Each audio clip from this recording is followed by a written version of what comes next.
Continuing with Chapter 2, Ethics for IT Workers and IT Users, Part 4 of 4, Acceptable Use Policies.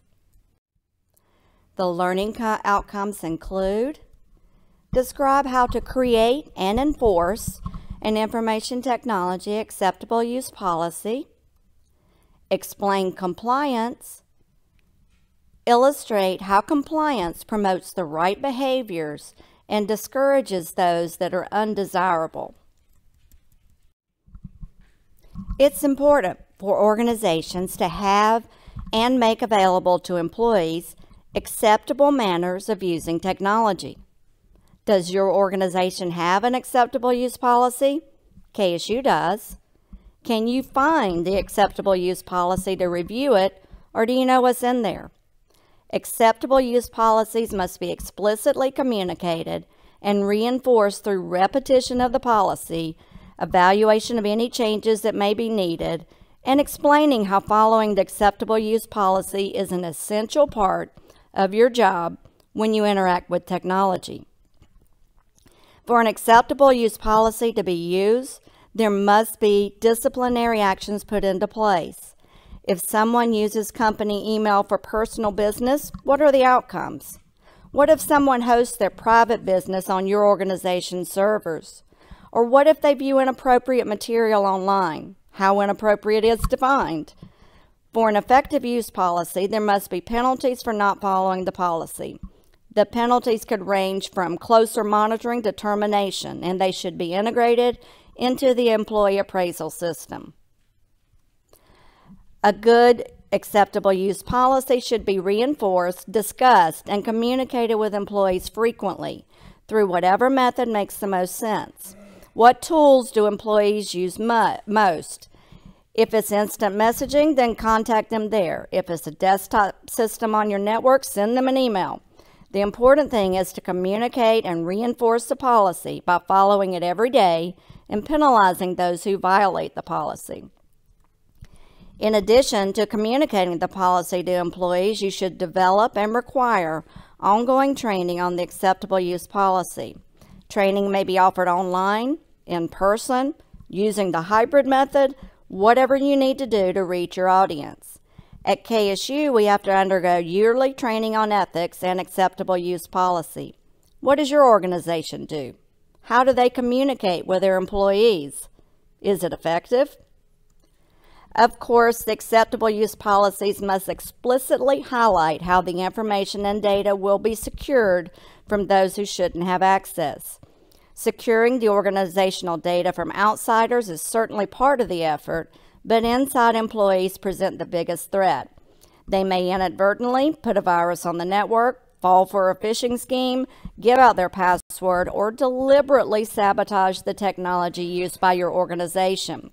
The acceptable use policy must describe how information is secured and inappropriate methods of deliberately or not deliberately violating company security policies. Here's a look at KSU's acceptable use policy, which was current when I retrieved it, but I encourage you to watch the website for updates. KSU has separate sections for all of the categories you see here. They describe who can access the data, when they can access it, and how they can access it. The acceptable use policy also describes the accessibility efforts that have been made so that the policy is available to all in an appropriate manner.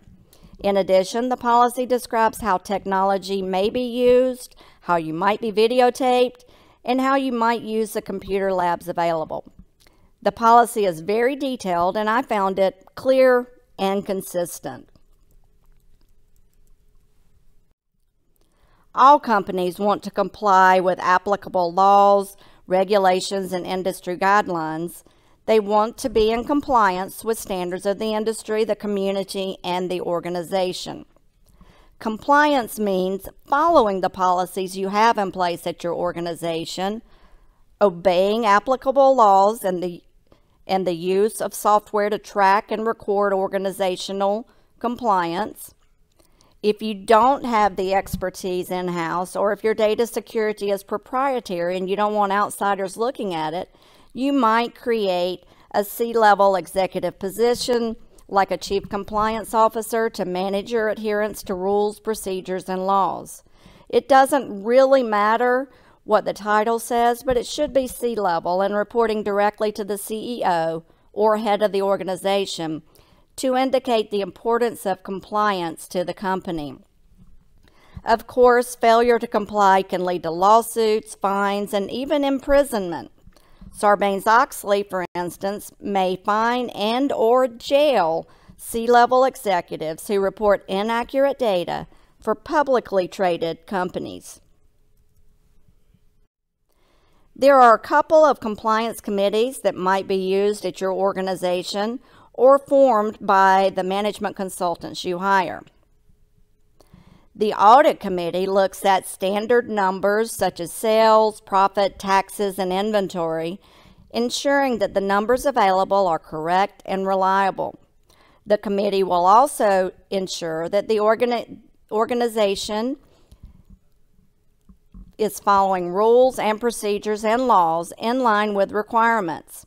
The organization's auditor must be qualified to do the job, independent of the organization, and unable to suffer retaliations. Finally, the audit committee should evaluate and oversee the company's internal audit team. The internal audit committee evaluates if internal systems and controls are effective. This is where clear, written, and well-communicated policies will be evaluated positively. This committee also ensures that the company's assets are verified and secure. Yearly inventory counts of technology should assist in this endeavor. The internal audit committee will further measure how well the organization followed its own policies and procedures.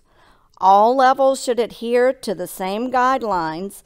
Top managers cannot exempt themselves from following the acceptable use guidelines, for instance. This committee further makes sure the guidelines, rules, and procedures are actually implemented and followed in all levels of the company.